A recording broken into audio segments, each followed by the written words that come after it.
کی آیات 92 اور 93، 92 اور 93۔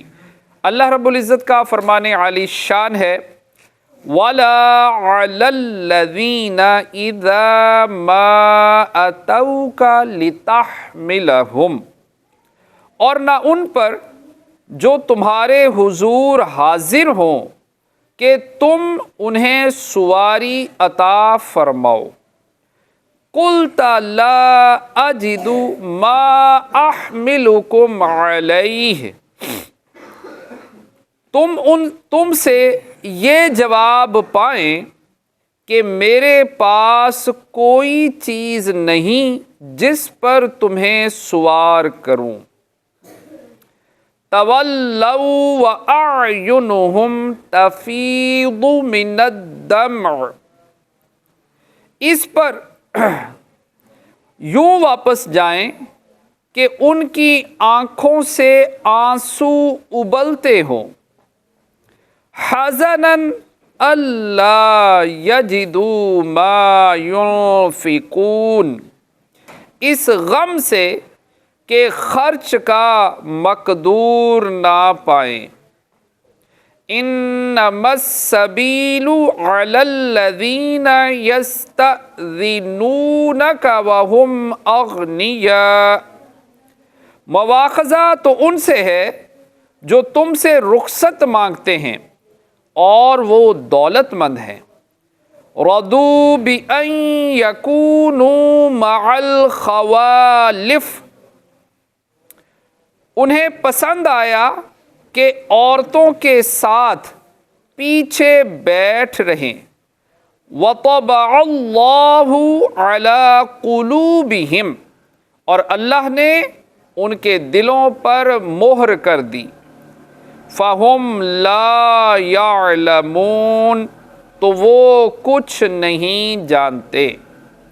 حضرت عبداللہ بن عباس رضی اللہ تعالی عنہما فرماتے ہیں سرکار دو عالم صلی اللہ تعالی علیہ وآلہ وسلم نے لوگوں کو اپنے ساتھ جہاد میں جانے کا حکم دیا تو صحابہ اکرام علیہم الرضوان کی ایک جماعت آپ صلی اللہ تعالی علیہ وآلہ وسلم کی بارگاہ میں حاضر ہوئی۔ ان میں حضرت عبداللہ بن مغفل رضی اللہ تعالی عنہ بھی تھے۔ انہوں نے عرض کی یا رسول اللہ صلی اللہ تعالی علیہ وآلہ وسلم، ہمیں کوئی سواری عطا کیجیے۔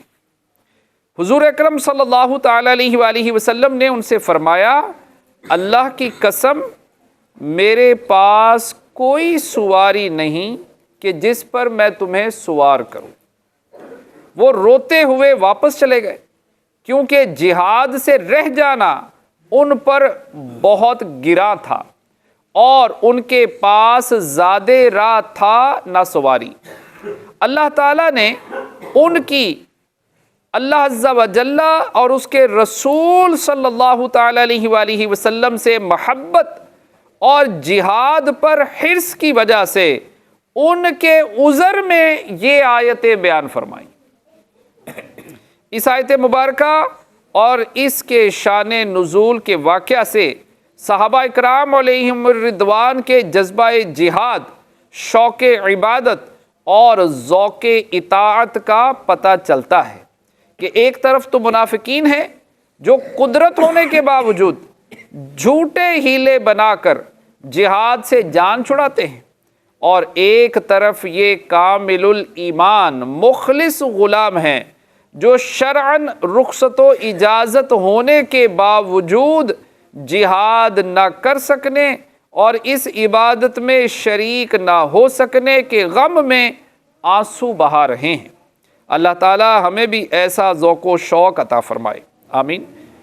مواخذہ ان لوگوں پر ہے جو جہاد میں جانے کی قدرت رکھتے ہیں، اس کے باوجود وہ آپ صلی اللہ تعالی علیہ وآلہ وسلم سے رخصت مانگتے ہیں۔ صلو علی الحبیب صلی اللہ تعالی علی محمد صلی اللہ